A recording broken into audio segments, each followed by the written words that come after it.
به نام خداوند جان و خرد. درود گرم جوشان ما را بپذیرید، همزبان دور و نزدیک، هواداران کلام ناب فارسی دری تاجیکی. در گفتار شاهنامه بیزوال حکیم ابوالقاسم فردوسی آمدیم به گفتار 52 رفتن کنیزکان رودابه به دیدن زال زر.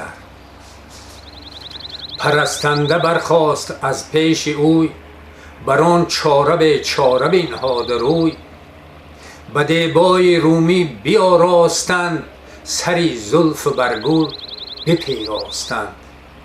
برفتند هر 5 تا رودبار، ز هر بوی و رنگ چو خورم بهار.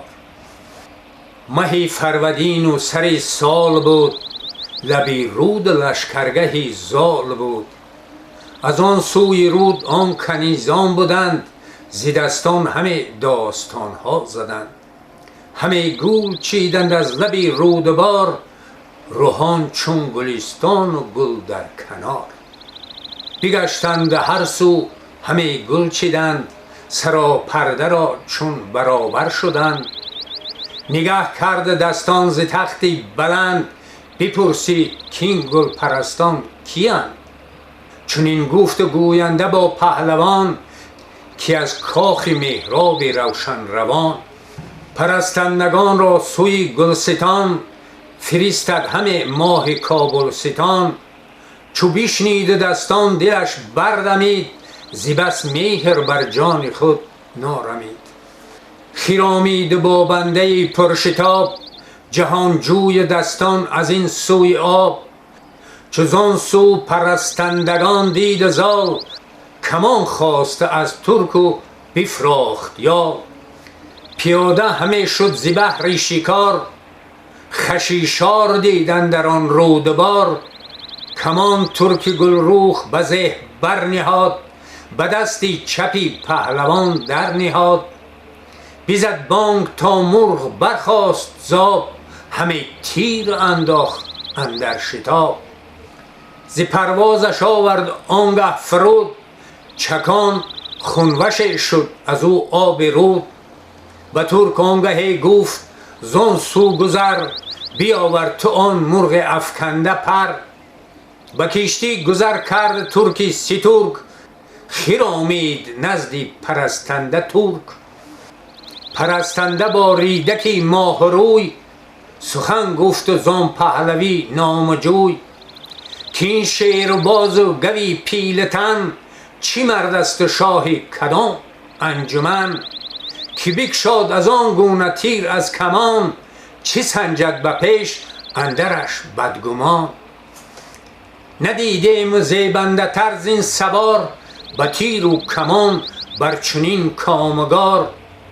پری روی دندان به لب برنهاد، مکن گفت زین گونه بر شاه یاد. شهی نیم روز است فرزند سام، که دستانش خواندند شاهان به نام.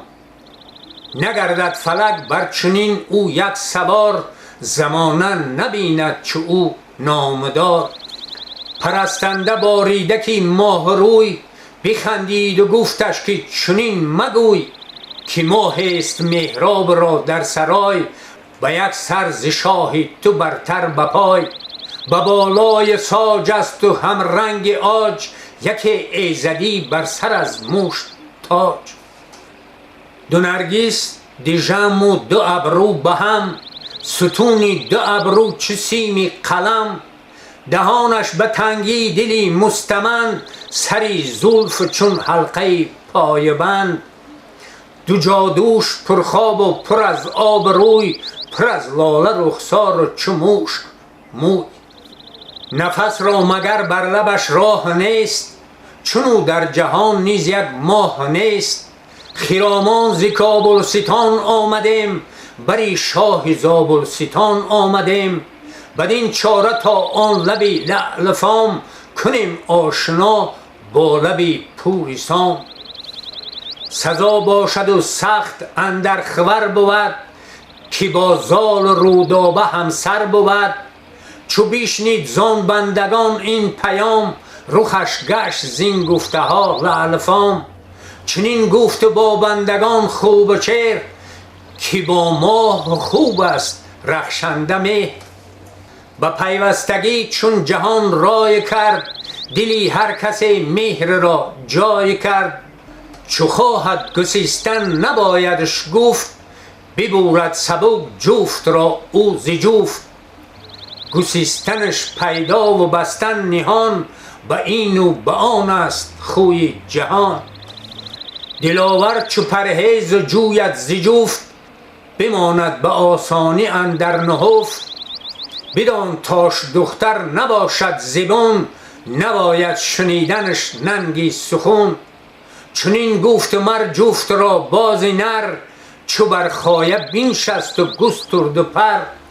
کزین خایه گر مایه بیرون کنی، ز پشت پدر خایه بیرون کنی.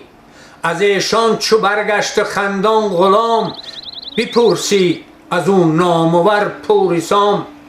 کی با تو چی گفت آنکه خندان شدی، گشاده لب و سیم دندان شدی. بگفت آنچه بشنید و با پهلوان، ز شادی دلی پهلوان شد جوان. چنین گفت با ریدکی ماه روی، که رو آن پرستندگان را بگوی. کزین گلستان یک زمان مگذرید، مگر با گل از باغ گوهر برید. نباید شدنتان سوی کاخ باز، بدان تا پیام فرستم براز. دیرم خواست با زر و گوهر ز گنج، گرانمایه دیبای زربفت پنج.